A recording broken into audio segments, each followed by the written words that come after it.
Hello everyone, welcome back to my YouTube channel. आशा करता हूँ आप सभी स्वस्थ होंगे।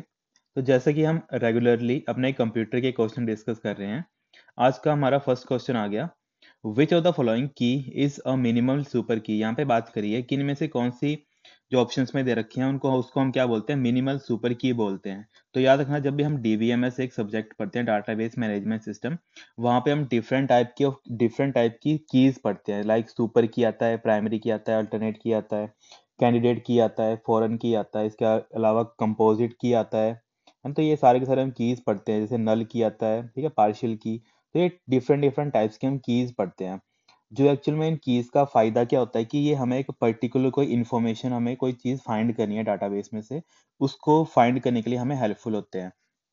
तो यहाँ पे बोला है कि मिनिमल सुपर कीज किस चीज को बोलते हैं, उसको क्या बोलते हैं। ऑप्शन में जैसे दे रखा है, प्राइमरी की बोलते हैं उसको, या फिर अल्टरनेट की बोलते हैं, कैंडिडेट की बोलते हैं, या फिर फॉरेन की बोलते हैं। तो याद रखना, जब भी हम मिनिमल सुपर की बात करते हैं तो उसको हम बोलते हैं कैंडिडेट की। ठीक है, इसके अलावा अगर वैसे हम और ऑप्शन जैसे यहाँ पे दे रखे हैं, जैसे यहाँ पे दे रखा है सुपर की, है ना। यहाँ पे सबसे पहले देखो, क्वेश्चन में दे रखा है कि मिनिमल सुपर की, मतलब सुपर की तो होंगी हमारे पास तो, पर उसमें से हमें एक सबसे कम या फिर सबसे यूनिक निकालनी है, जिससे मेरा पूरे की पूरी इंफॉर्मेशन मुझे डाटाबेस से मिल सके। तो यहाँ पे सबसे पहले देखो सुपर की क्या होता है। तो यहाँ पे हम डिफरेंट टाइप की कीज देख लेते हैं। सबसे पहले आता है हमारे पास सुपर की। सुपर की एक्चुअल में क्या काम करती है। सुपर की का मतलब ये होता है कि ये एक सेट होता है एक या एक से ज्यादा एट्रीब्यूट का। या फिर सिंपली बोलूं, अगर हमारे पास कोई एक डाटाबेस बना है, ठीक है, वो किस फॉर्म में है, टेबुलर फॉर्म में है। ठीक है, तो यहाँ पे मान लो एक उसकी आईडी दे रखी है, उसके अलावा यहाँ पे उसका नेम दे रखा है पर्सन का।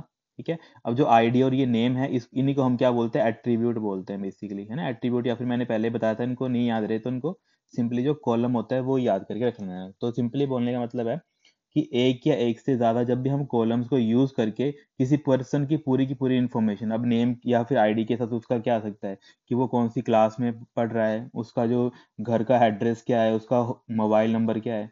तो ये सारी की सारी इंफॉर्मेशन मुझे इन दोनों जो आईडी या फिर जो भी इन दोनों जो कॉलम्स हैं, इनको अगर मैं डाटाबेस में सर्च करूंगा तो मुझे इस पर्सन की पूरी इंफॉर्मेशन मिल जाएगी। ठीक है, तो ये काम होता है जब हम कीज की बात करते हैं।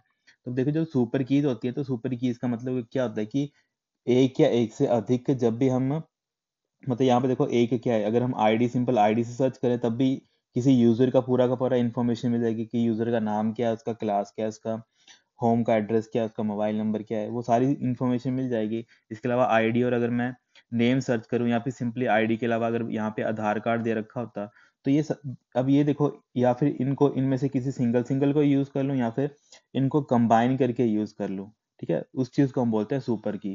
तो सुपर की को हम सिंपली क्या बोलते हैं, it is a set of one or more attributes that can uniquely identify each record. ठीक है, तो यहाँ पे ये होती है हमारी सुपर की डेफिनेशन। और सुपर की को हमने देख लिया एग्जांपल के थ्रू क्या बोलते हैं। अब सुपर की के बाद हमारा क्या बनता है, सुपर की से निकल के हमारे बनता है कैंडिडेट की। ठीक है, जो यहाँ पे क्वेश्चन में दे रखा था ना, कि मिनिमल सुपर की कम से कम हम सुपर की को यूज करें जिसकी हेल्प से हमारा पूरी की पूरी इंफॉर्मेशन हमें मिल जाए। क्योंकि डाटाबेस में इन द एंड हमें चाहिए क्या होती है, इंफॉर्मेशन ही चाहिए होती है जो हमने पर्टिकुलरली कहीं पे स्टोर की होती है। तो कैंडिडेट की क्या काम करती है कि वो सुपर कीज में से कोई एक ऐसा कॉलम देखती है, या फिर कोई एक ऐसा एट्रीब्यूट देखती है जिस एट्रीब्यूट से हम पूरी की पूरी इंफॉर्मेशन यूजर की, मतलब रिट्रीव कर पाए। तो यहाँ पे देखो, अगर इसी एग्जांपल को मैं यहाँ पे देखूं, तो यहाँ पे इस एग्जांपल के अकॉर्डिंग हमारे पास कैंडिडेट की के अंडर कौन कौन आ सकते हैं। या तो मैं आईडी को कैंडिडेट की ले सकता हूँ, या फिर दूसरा मैंने एग्जांपल लिया था आधार। ठीक है, तो आईडी और आधार में से किसी भी एक को मैं यूज कर लूंगा, जो मेरा क्या बन जाएगा, कैंडिडेट की। तो इसी को हम बोलते हैं मिनिमल सुपर की, कि कम से कम हम सुपर कीज को यूज करें जिससे हमारी एक इंफॉर्मेशन मिल सकती है। तो उस टाइम पे आंसर क्या था हमारा, कैंडिडेट की। इसके अलावा जैसे यहाँ पे दे रखा है प्राइमरी की, क्या होता है ना। प्राइमरी की एक्चुअल में मेन ऑब्जेक्टिव क्या होता है प्राइमरी की का, कि वो क्या एक यूनिक की है। ठीक है, जिससे हमारी पूरी की पूरी इंफॉर्मेशन हमें मिल सकती है। ये क्या, बस डाटाबेस में डिफरेंट कंसेप्ट्स हैं। तो यहाँ पे देखो, प्राइमरी की में कौन आ सकता है, या तो मेरा आईडी आ सकता है प्राइमरी की में, या तो मेरा आधार आ सकता है। ठीक है, प्राइमरी की में ये दो चीजें आ सकती हैं। और प्राइमरी की अगर जैसे कई बार क्वेश्चन में जैसे पूछा जाता है कि ऐसी कौन सी यूनिक की होती है जो आइडेंटिफाई करती है हर एक रिकॉर्ड में किसी टेबल के। और प्राइमरी की का एक क्वेश्चन आता है कि प्राइमरी की कभी भी नल नहीं हो सकती है। ठीक है, कैन नॉट बी, हम लिखते हैं कैन नॉट बी नल। ये कभी भी नल नहीं हो सकती है, ठीक है, प्राइमरी की। तो याद रखना ये इंपॉर्टेंट चीज़ है, कई बार एग्जाम में पूछी जाती है कि ऐसी कौन सी की है जो कभी भी नल नहीं हो सकती है, तो वो होती है हमारी प्राइमरी की। इसके अलावा जो हमारे पास आती है अल्टरनेट की। अल्टरनेट की वो होती है, जैसे यहाँ पे देखो प्राइमरी की के अंदर दो दावेदार खड़े थे। एक तो आईडी बोलता है कि मैं भी सर्च कर सकता हूँ यूजर की पूरी इन्फॉर्मेशन, आधार बोलता है कि मैं भी यूजर की पूरी इन्फॉर्मेशन सर्च कर सकता हूँ। अब देखो, मान लो मैंने आईडी को रख दिया प्राइमरी की, ठीक है, पी के लिख देता हूँ यहाँ पे शॉर्ट में। आईडी को मैंने रख दिया प्राइमरी की, तो जो दूसरा बंदा बच गया, अब दूसरा बंदा या फिर दूसरा जो हमारे पास कॉलम था या एट्रीब्यूट था वो अगर बच गया, तो वो किस, उसको हम क्या बोलते हैं, उसको हम बोलते हैं अल्टरनेट की। ठीक है, तो इसकी डेफिनेशन की बार ऐसी पूछी जाती है, वो कौन सी की होती है जो अगर प्राइमरी की नहीं बनी पर वो प्राइमरी की तरह ही पावरफुल होती है, जिससे हम यूजर की इंफॉर्मेशन सर्च कर सकते हैं। तो उस टाइम पे आंसर आता है हमारा अल्टरनेट की। और ये एग्जाम्पल काफी बार जो एग्जाम में है वो पूछे जाते हैं, बस इनकी डेफिनेशन ही पूछी जाती है। तो अल्टरनेट की, जैसे अभी एक एग्जाम्पल एग्जाम हुआ था पीछे जैसे JOIT का, तो वहां पे भी अल्टरनेट की का एक क्वेश्चन पूछा था कि a candidate key that was not selected as the primary key. ठीक है, अब इस लाइन को ढंग से सुनना कि a candidate key that was not selected as the primary key. अब देखो यहाँ पे आधार कार्ड को हम, आधार कार्ड था तो था, ये भी प्राइमरी की कैटेगरी के अंडर ही आ रहा था, क्योंकि इससे भी हम यूनिकली आइडेंटिफाई कर सकते हैं रिकॉर्ड को। पर हमने आईडी को सिलेक्ट किया उसकी जगह पे, हमने बोला कि हम आईडी को रखेंगे कि आईडी से हम पूरी की पूरी यूजर की मतलब इंफॉर्मेशन रिट्रीव कर सकते हैं। तो हमने आईडी को ना रख के हमने आईडी को मतलब प्राइमरी की रख लिया, और आधार कार्ड को उसको उस टाइम पे उसको हमने प्राइमरी की नहीं रखा, तो उस टाइम पे जो आधार कार्ड है उसको हम क्या बोलते हैं, अल्टरनेट की। ठीक है, ये हमारे पास कुछ इन्फॉर्मेशन है जो इन कंसेप्ट के साथ आते हैं, जो काफी बार एग्जाम में पूछी जाती हैं। और इसके अलावा जहाँ पे देखो चौथा ऑप्शन दे रखा था हमारे पास फॉरेन की।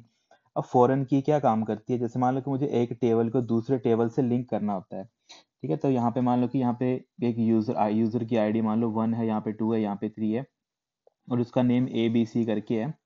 अब मान लो कि मुझे क्या करना है कि जो भी यूजर है उसके यहाँ पे आ गई क्लास। ठीक है, अब यूजर A है, वो कौन सी उस क्लास, वो कौन सी क्लास को बिलोंग करता है। तो उसके लिए मैं क्या कर सकता हूँ, एक फिर से यहाँ पे एक आईडी और एक क्लास का वो बना सकता हूँ कि जो एक यूजर है वो क्लास हमारे 9th में है, जो 2 है वो 10th में है। तो इसके लिए मैं क्या करूंगा, आईडी को यहाँ पे लिंक कर दूंगा। तो यहाँ पे जो मेरा आईडी है वो क्या काम कर रहा होगा, मेरा फॉरेन की का। ठीक है, अब फॉरेन की भी क्या होती है हमारे पास जो, और देखो आईडी के साथ मैं एक तो इस टेबल को मतलब देख सकता हूँ, और इसी के साथ क्या कर सकता हूँ, अगर इस टेबल की अगर आईडी के साथ मैं 1 सर्च करूंगा तो मेरे पास ये इन्फॉर्मेशन भी आ जाएगी कि वो पर्टिकुलर स्टूडेंट है, या फिर जो इस पर्सन नेम का जो पर्सन है वो कौन सी क्लास को बिलोंग करता है। तो फॉरेन की का सिंपली जो एग्जाम में पूछा आता है उसको मैं यहाँ पे एक बार ड्रॉ कर देता हूँ, एक सेकेंड। तो फॉरेन की का जो एग्जाम में पूछा आता है, इसकी सिंपल डेफिनेशन पूछी जाती है फॉरेन की जो काफी बार एग्जाम में जैसे हमारा JOIT वगैरह हो गया, इसके अलावा जो हमारे पास ऑपरेटर वगैरह के एग्जाम होते हैं वहां पे पूछी गई थी फॉरेन की डेफिनेशन। तो फॉरेन की सिंपल एक डेफिनेशन आती है कि a key that link one table to another. ठीक है, फॉरेन की को मैं सिंपली यहाँ पे लिख देता हूँ कि एक ऐसी की होती है, a key that link one table to another. ठीक है, इसको हम क्या बोलते हैं, फॉरेन की बोलते हैं। और याद रखना जो हमारा जो फॉरेन की होती है ये रेफरेंशियल इंटीग्रिटी मेंटेन करती है। ठीक है, इसके अलावा एक और क्वेश्चन पूछा जाता है कि ये क्या करती है, क्योंकि रेफरेंस ही दे रही है ना ये। ठीक है, तो ये क्या करती है, रेफरेंशियल जो हमारी इंटीग्रिटी होती है इसको भी मेंटेन करने का काम करती है। ठीक है, और कई बार पूछा जाता है कि फॉरेन की को हम प्राइमरी की कंसीडर कर सकते हैं, तो इसका आंसर आता है यस, कि जो हमारा फॉरेन की होता है, ठीक है, इज आल्सो अ प्राइमरी की ऑफ अनदर टेबल। ठीक है, जैसे हमने एग्जांपल देखा ना था कि मेरे पास दूसरा टेबल मैंने क्रिएट किया था, तो हम बोल सकते हैं कि जो हमारा फॉरेन की होता है ये क्या होता है, प्राइमरी की भी होता है किसका, अनदर टेबल का। दूसरा जो हमारा टेबल था उसका क्या होता है, ये प्राइमरी की भी होता है। तो जितने भी इंपॉर्टेंट वन लाइनर है ये सारे के सारे एग्जाम में काफी बार पूछे गए हैं।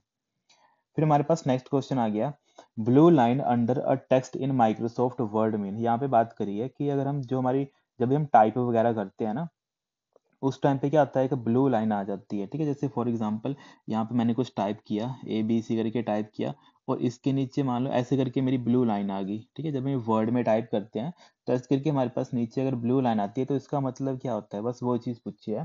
तो यहाँ जब भी हम ब्लू लाइट की बात करते हैं तो इसका मतलब क्या होता है कि जैसे यहाँ पे ऑप्शन देख लेते हैं पहले। यहाँ पे लिखा था कि फॉन्ट चेंज बोलते हैं उसको, स्पेलिंग एरर बोलते हैं, नन ऑफ दीज बोलते हैं, या फिर ग्रामर मिस्टेक बोलते हैं। तो यार जब भी ऐसी चीज़ हमें वर्ड में दिखती है, किसी एक वर्ड के नीचे, ठीक है, माइक्रोसॉफ्ट वर्ड की बात कर रहा हूँ, जब भी माइक्रोसॉफ्ट वर्ड के अंदर हम कुछ टाइप कर रहे होते हैं, तो अगर किसी वर्ड के नीचे हमें ये वाली ब्लू लाइन दिखती है, तो इसका मतलब क्या होता है कि जो भी हमारा वर्ड है उसमें क्या है, फॉन्ट का चेंज हुआ है।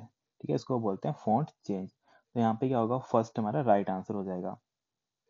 या फिर इसके अलावा अगर ये ऑप्शन में नहीं दे रखा होता, तो वहां पे लिखा होता कि ये क्या करता है, जो हमारा कंटेक्चुअल एरर होता है उसको बताने का काम करता है। ठीक है, ये सिंपली लिख देता हूँ यहाँ पे कि इसके अलावा हमारे पास जो ब्लू एरर आता है, ब्लू लाइन एरर, ये बताते हैं हमारे पास कंटेक्चुअल एरर। ठीक है, कंटेक्चुअल एरर। अब कंटेक्चुअल एरर क्या होता है, जैसे फॉर एग्जांपल जो हमने वर्ड यूज किया है वो रॉन्ग कॉन्टेक्स्ट है, या फिर उसका जो सुजेशन है वो अच्छा हो सकता है। फॉर एग्जांपल यहाँ पे ए बी सी नहीं, फॉर एग्जांपल यहाँ पे लिखा मैंने द, ठीक है, यहाँ पे सिंपल मैंने ए बी सी कर दिया है, यहाँ पे कैपिटल आगे सुजेस्ट कैपिटल लिख दिया मैंने ए को। ठीक है, पर अगर सेंटेंस में देखा जाए तो सेंटेंस में नेक्स्ट वाले क्या होते हैं, सिंपल आगे स्मॉल लेटर में स्टार्ट होते हैं, तो वहाँ पे वो सजेशन देगा कि आपको ए बी सी को ऐसे लिखना चाहिए, ना कि कैपिटल ए बी सी करके। ठीक है, तो ये कुछ इस टाइप के जो एरर होते हैं उस टाइम पे भी हमारा ब्लू लाइन क्रिएट हो जाती है।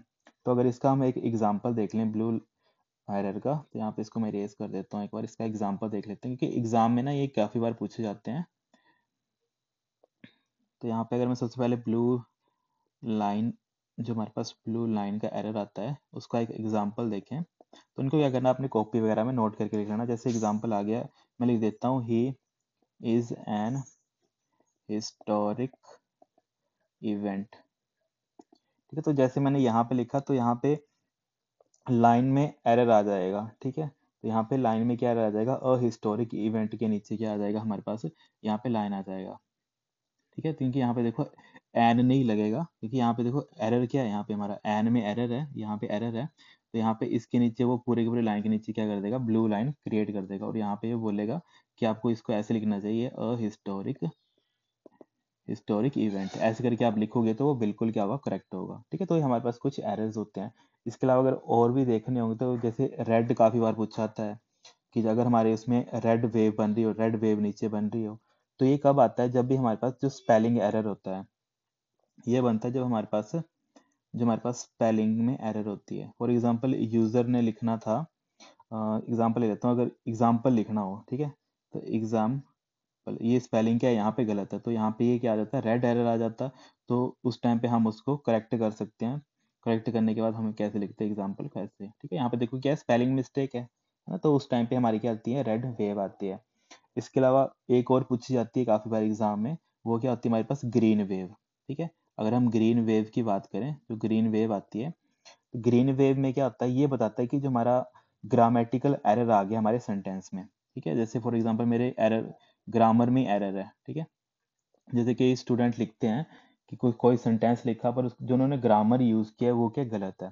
फॉर एग्जांपल अगर इसका मैं एक एग्जांपल ले लूँ, पहले मैं इसको इरेज कर देता हूँ। ठीक है, ये सारे इंपॉर्टेंट है, क्योंकि ये सारे के सारे ना एग्जाम्पल के साथ इजीली समझ आ जाते हैं। अगर मैं आपको सिंपली बोलूँ कि एक रेड लाइन, रेड वेव बनती है, उसके नीचे ये बनता है, तो आपको वो चीज़ें समझ नहीं आएंगी, पर जैसे हम एग्जाम्पल कर रहे हैं वो चीज़ें आपको साथ ही साथ क्लियर हो जाएंगी।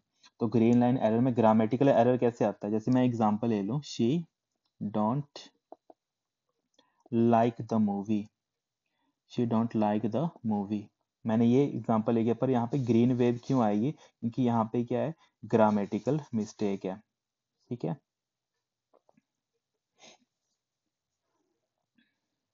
तो ऐसे करके ये हमारे क्या होंगे, सारे के सारे जो भी एरर्स होंगे वहां पे वो आ जाएंगे। ठीक है,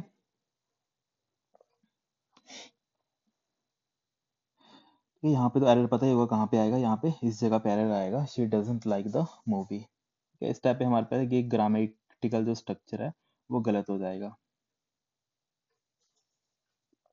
और यहाँ पे क्या आएगा, अ मूवी। तो देखो जब यहाँ पे जो सेंटेंस में पूरी की पूरी मिस्टेक्स होंगी, उस टाइम पे ये हमारी पूरी की पूरी जो भी है ग्रीन लाइन वहाँ पे क्रिएट कर देगा वो। तो ये हमारा वर्ड हमें कुछ इंडिकेशन देने का काम करता है, जिससे क्या होता है, हमें आइडिया लगता है कि एक्चुअल में जो हमने कोई चीज़ काम कर रहे हैं वर्ड के ऊपर, वो उसमें क्या क्या चीज़ें गलत हो रही हैं और क्या क्या चीज़ें ठीक हो रही हैं। इसके अलावा ये तीन तो काफ़ी इंपॉर्टेंट थे, जैसे ब्लू का आ गया, ग्रीन का आ गया, रेड का आ गया। रेड आता है स्पेलिंग के लिए, ग्रीन आता है मेनली जब हम ग्रामेटिकल एरर करते हैं, ठीक है, जैसे हमने जो पंचुएशन मार्क हो गया या फिर कोई स्टाइल है वो गलत लिखा है, या फिर जो मैंने सेंटेंस बनाया है वो गलत लिखा है, उस टाइम पे आता है ये सब। और ब्लू कब आता है, जब हमने कंटेक्चुअल एरर जो हमने देख लिया कि अगर हमने लिखा था he is an historic event, तो वहाँ पे एन की जगह हम लिखें तो वो ज़्यादा अच्छा दिखता है, ठीक है, तो वहाँ पे अब आती है हमारी ब्लू वे, मतलब एक तरह के वर्ड हमें सुजेशन देता है कि आपको ये लिखना चाहिए, तो ये एक तरीके से वेल एंड गुड माना जाता है। इसके अलावा एक और चीज़ आती है, जैसे हम एक सिंगल रेड लाइन आती है और एक डबल ब्लू लाइन आती है, ठीक है, तो जब सिंगल और रेड आती है काफ़ी डिटेल में हो जाएगा, तो बस अभी के लिए जो तीन है वो इंपॉर्टेंट है, वो सारे के सारे आपको याद रखने हैं।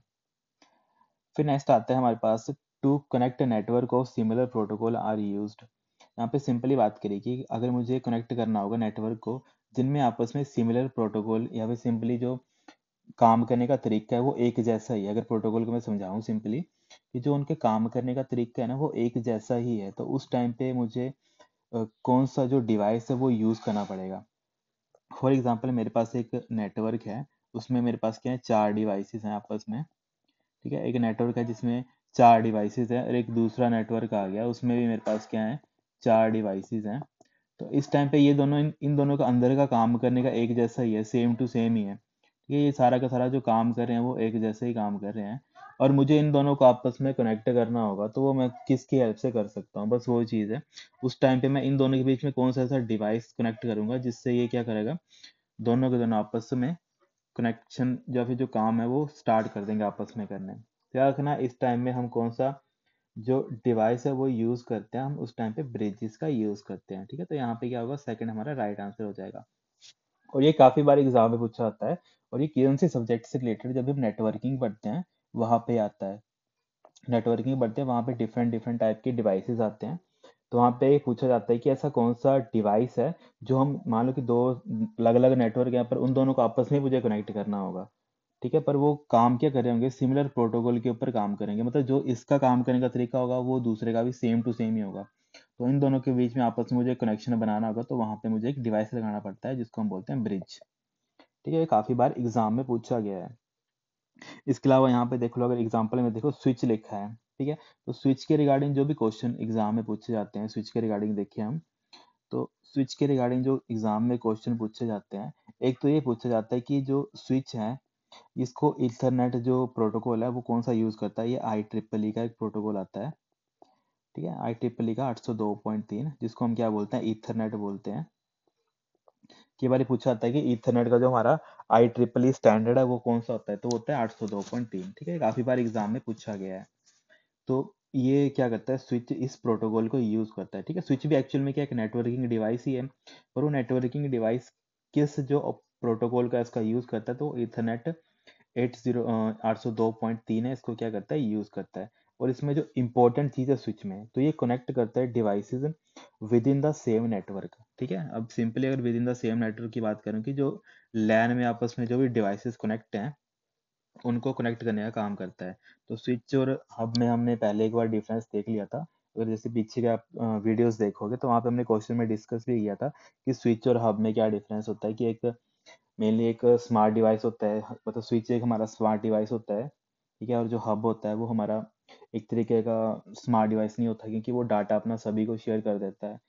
तो स्विच बेसिकली हम यूज करते हैं लैन वगैरह में। अब लैन में भी कहाँ, जो क्या कर रहे होते हैं, सिंपली सेम नेटवर्क पे होते हैं, ठीक है, सेम नेटवर्क पे। तो बस जो क्वेश्चन पूछा जाएगा, स्विच कौन सा प्रोटोकॉल यूज करता है, आई ट्रिपल ई 802.3, और एग्जाम्पल पूछ लिया तो वो आ जाएगा लैन, ठीक है, लोकल एरिया नेटवर्क। और लोकल एरिया नेटवर्क का मतलब क्या है कि जो भी डिवाइसेस होंगे वो सारे के सारे सेम नेटवर्क के ऊपर ही काम कर रहे होंगे, तो ये सारी चीजें आपस में क्या होती है, लिंक हो जाती हैं। इसके रिगार्डिंग इसके अलावा जैसे हमारे पास यहाँ पे दे रखा था गेटवेज। अब गेटवेज का क्या क्या क्वेश्चन जो एग्जाम में काफी बार पूछे जाते हैं, अब देखो एक क्वेश्चन के साथ आपके मल्टीपल क्वेश्चंस लिंक होते हैं, तो उन सभी को अगर हम डिस्कस कर लें तो एग्जाम में काफी हमें हेल्प मिल जाती है। तो यहाँ पे देखो, यहाँ पे दे रखा था हमारे पास गेटवे दे रखा था।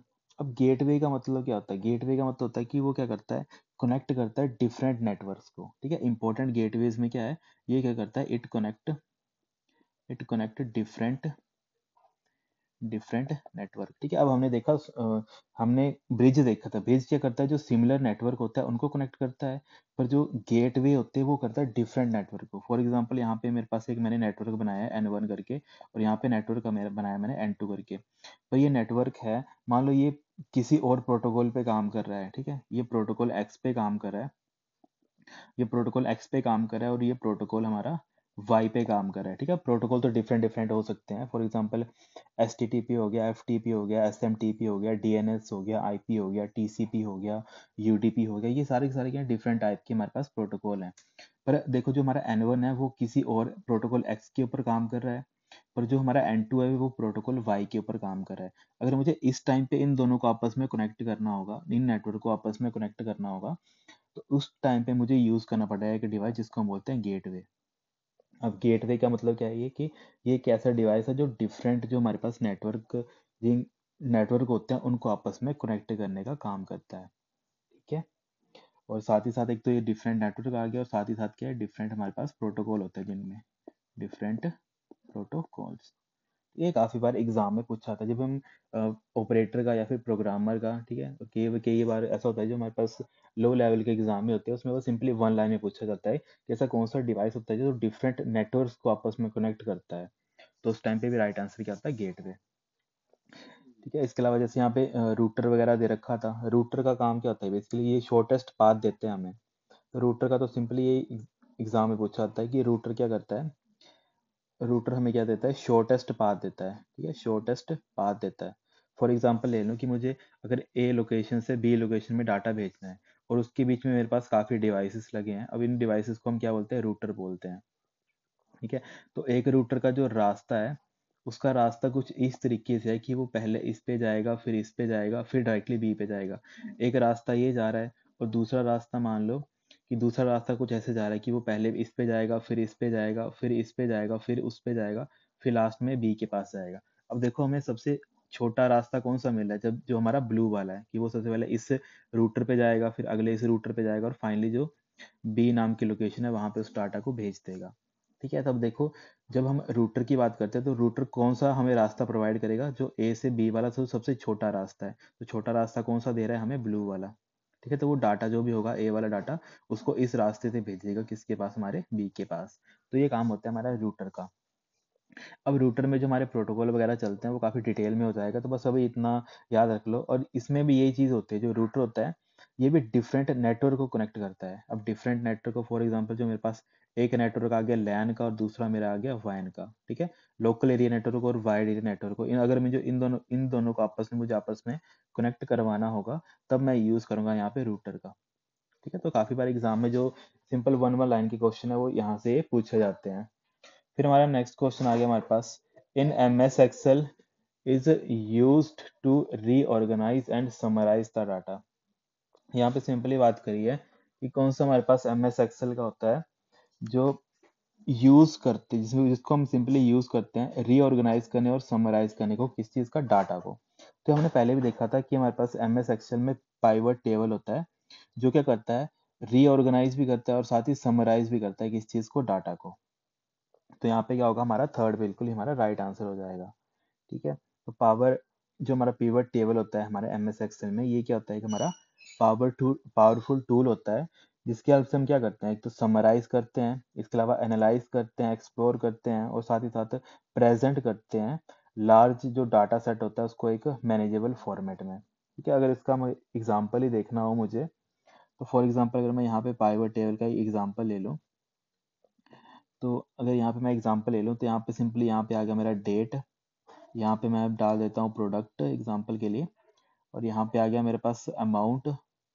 ठीक है, यहाँ पे AM लिख देता हूँ शॉर्ट में, अमाउंट, और यहाँ पे आ गया मेरे पास रीजन, क्योंकि वो कौन से रीजन को बिलोंग करता है। तो इसको मैं थोड़ा एक्सपेंड कर देता हूँ। तो यहाँ पे मान लो कि मेरे पास 1 तारीख का डाटा है, ये 2 तारीख का डाटा है, और ये 3 तारीख का और 4 तारीख का। और प्रोडक्ट मान लो यहाँ पे प्रोडक्ट A था, यहाँ पे B था, यहाँ पे फिर से A डाल दिया, यहाँ पे प्रोडक्ट मैंने C डाल दिया। और पहले तारीख को प्रोडक्ट ए में 100 रुपए की सेल हुई, बी में दूसरे तारीख को, मतलब सेकंड तारीख को 150 की सेल हुई, तीसरे में 200 की, और जो फोर्थ था, जो सी नाम का प्रोडक्ट था, 4 तारीख को उसमें जो 50 रुपए की सेल हुई। ठीक है। अब ये रीजन तो कुछ भी डाल देता हूँ, जैसे ईस्ट वेस्ट नॉर्थ साउथ, ठीक है, या फिर ईस्ट वेस्ट, और यहाँ पे भी ईस्ट डाल देता हूँ क्योंकि ईस्ट रीजन में प्रोडक्ट ए बिक रहा है और यहाँ पे आ गया मेरा वेस्ट, ठीक है। और बी और सी कहाँ बिक रहे हैं मेरे, वेस्ट नाम की जो रीजन है वहां पे बिक रहे हैं। अब मैं जब इसका पाइवट टेबल बनाऊंगा, ठीक है, जब मैं इस डाटा का पाइवट टेबल बनाऊंगा तो वो डाटा मेरा किस तरीके का बनेगा, तो सिंपली मैं जब भी इस टाइप का जो डाटा क्रिएट करूंगा तो उस टाइम पे जो मेरा पाइवट टेबल है वो कैसा बनेगा, वो सिंपली मेरे को एनालाइज करके दे देगा डाटा को, ठीक है। अब बाय डिफॉल्ट क्या होता है, पाइवट टेबल में जिस जिस भी मैं कॉलम को सिलेक्ट करता हूँ वो क्या करता है, उसको उसके रिगार्डिंग जो उसके प्रोडक्ट होते हैं उनका मुझे टोटल करके दे देता है। अब इसके अलावा सम के अलावा मुझे अगर एवरेज निकालनी हो डाटा की, वो भी मुझे मिल जाएगी। तो इसका एग्जांपल देखें तो सिंपली मेरे को देगा ए बी और सी मेरे पास प्रोडक्ट थे। तो ए प्रोडक्ट की मेरे पास टोटल सेल कितनी हुई थी, देखो 100 प्लस 200 कितना हो गया 300। तो मेरे को वो बोलेगा कि आपका ए प्रोडक्ट है उसमें आपकी टोटल सेल कितनी हुई थी, 300 हुई थी, और आपका बी प्रोडक्ट है उसमें सिर्फ 150 सेल हुई थी, और आपका जो सी प्रोडक्ट है उसमें सिर्फ 50 की सेल हुई थी।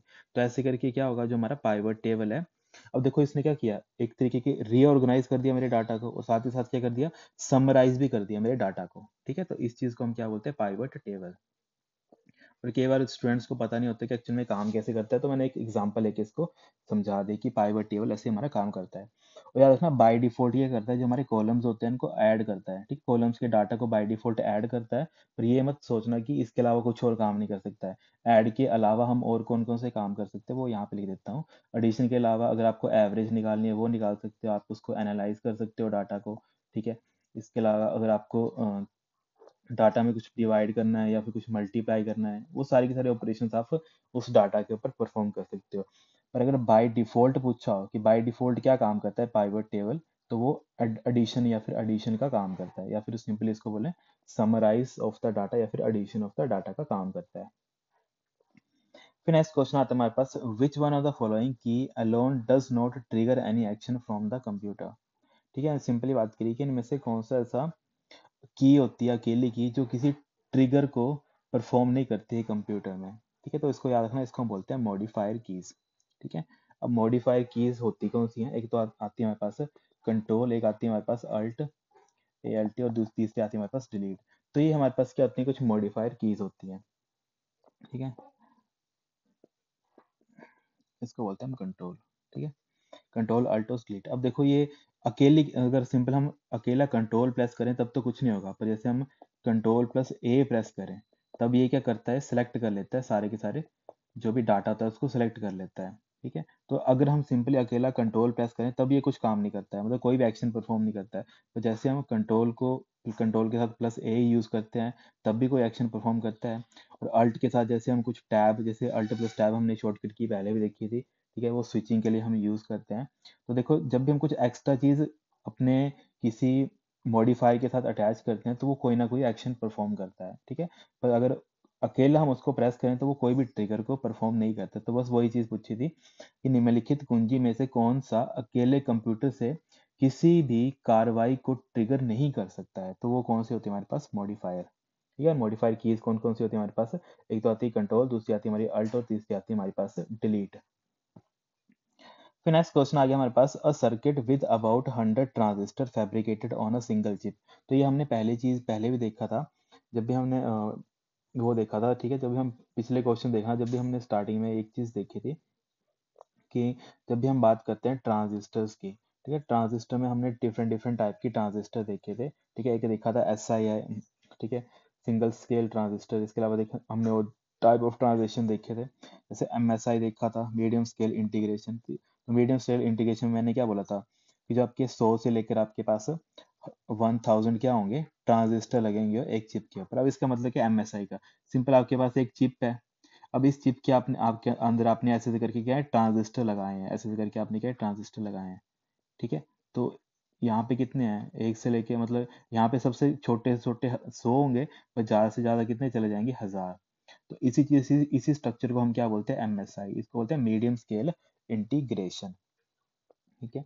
तो यहाँ पे इसका क्या आंसर है, मतलब यहाँ पे क्योंकि 100 की बात करी है तो मिनिमम 100 और मैक्सिमम 1000, तो 100 की बात करी है तो उसको हम क्या बोलते हैं, MSI, मीडियम स्केल इंटीग्रेशन।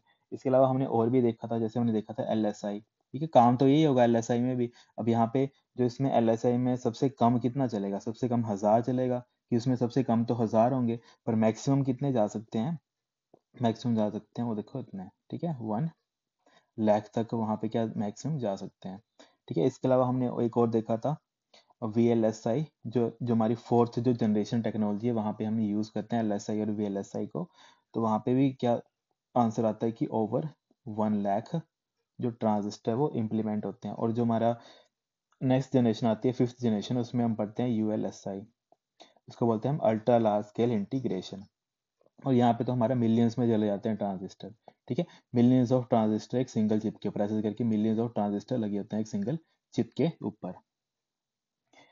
फिर हमारा नेक्स्ट क्वेश्चन आ गया, what is the ultimate purpose of defragmentation, ठीक है, आज का हमारा लास्ट क्वेश्चन है कि जो हमारा अल्टीमेट जो पर्पस होता है डीफ्रेगमेंटेशन का मतलब क्या होता है कि जो भी हमारा डाटा होता है उसको हम क्या करते हैं, डीफ्रेगमेंट करते हैं। मतलब सिंपली बोलूँ कि मेरे पास जो अलग अलग डाटा होता है, ठीक है, फॉर एग्जांपल मेरे पास एक मेमोरी है, ठीक है, उस मेमोरी में क्या है मेरे पास, अगर सिंपली अगर ले मैन के हिसाब से समझो तो मेरे पास क्या है, एक 1 GB की मेमोरी है, उसमें क्या है मेरे पास 700 MB यूज हुई है अलग काम के लिए, और मेरे पास जो 300 MB है वो मेरे पास बची है, ठीक है। अब 300 MB वो 300 MB भी वो क्या है, वो अलग अलग सेक्शंस में डिवाइड है। पर मुझे अगर किसी प्रोग्राम को चलाने के लिए 250 MB चाहिए, ठीक है, और मुझे उस MB को इकट्ठा यूज करना है, पर मैं उसको इकट्ठा नहीं यूज कर पा रहा हूँ, क्योंकि वो जो मेमोरी है वो अलग अलग टुकड़ों में बंटी है, और मुझे उसको कंबाइन करना होगा, डीफ्रेगमेंट करना होगा। तो उस टाइम पे हम एक टूल यूज करते हैं, डीफ्रेगमेंटेशन का टूल यूज करते हैं। ये हमारा विंडोज में भी प्रेजेंट होता है, हमारा विंडोज ऑपरेटिंग सिस्टम होता है, वहाँ पे भी हमारे पास एक टूल आता है डीफ्रेगमेंटेशन का। तो उस टाइम पे हम वो टूल यूज करते हैं, जिससे हमारा क्या होता है कि जो एक्स्ट्रा जो मेमोरी होती है वो हमारी क्लियर हो जाती है, ठीक है। एक्स्ट्रा जो स्पेस होता है, जैसे मान लो कि एक प्रोग्राम ने उसको 50 MB चाहिए होती है, पर उसने 250 MB है उसको स्टोर करके रखा हुआ, ठीक है, तो वो क्या करेगा, 50 MB तो उसको एलोकेट कर देगा प्रोग्राम को, वो जो 250 MB है उसको वो क्या कर लेगा, उससे रिवर्ट बैक ले लेगा, तो जिससे ये 250 MB क्या हो जाएगी, मेरे लिए फ्री हो जाएगी। तो बस वही काम होता है हमारे पास डीफ्रेगमेंटेशन का। तो इसका राइट आंसर क्या हो जाएगा, क्रिएट मोर फ्री स्पेस, ठीक है, यहाँ पे सेकंड क्या होगा हमारा, बिल्कुल हमारा राइट आंसर हो जाएगा। ठीक है students, thank you so much. इसके अलावा कोई भी डाउट है, कोई भी क्यूरी होती है, मुझे नीचे कमेंट कर दिया करो, ठीक है। हम क्या करेंगे, रेगुलरली क्वेश्चन डिस्कस करेंगे। अब एक क्वेश्चन के साथ हमारे क्या होते हैं, मल्टीपल क्वेश्चंस लिंक हो जाते हैं। तो आपको ये नहीं सोचना कि हम क्वेश्चन थोड़े कर रहे हैं, आपको ये देखना है कि उन क्वेश्चन के साथ हमारे पास मल्टीपल जो क्वेश्चंस हैं जो उस टॉपिक के साथ आते हैं, और वो काफ़ी इंपॉर्टेंट। अब ये एग्ज़ाम जितने भी हमारे पास कंप्यूटर के गवर्नमेंट के एग्ज़ाम आते हैं, वहाँ पे वो काफ़ी बार पूछे जाते हैं, ठीक है। तो ये हमारे जितनी भी चीज़ें हैं, आपको ये क्या करना है, इनको एक बार नोट करके और इनको काफ़ी बार रिवाइज करना है, ठीक है, ताकि आपको एग्जाम में कंप्यूटर के अगर 40-50 जितने भी क्वेश्चन आते हैं तो आपको उसमें टोटल पूरा का पूरा स्कोर करना है, ठीक है। ठीक है guys, thank you so much, have a great day.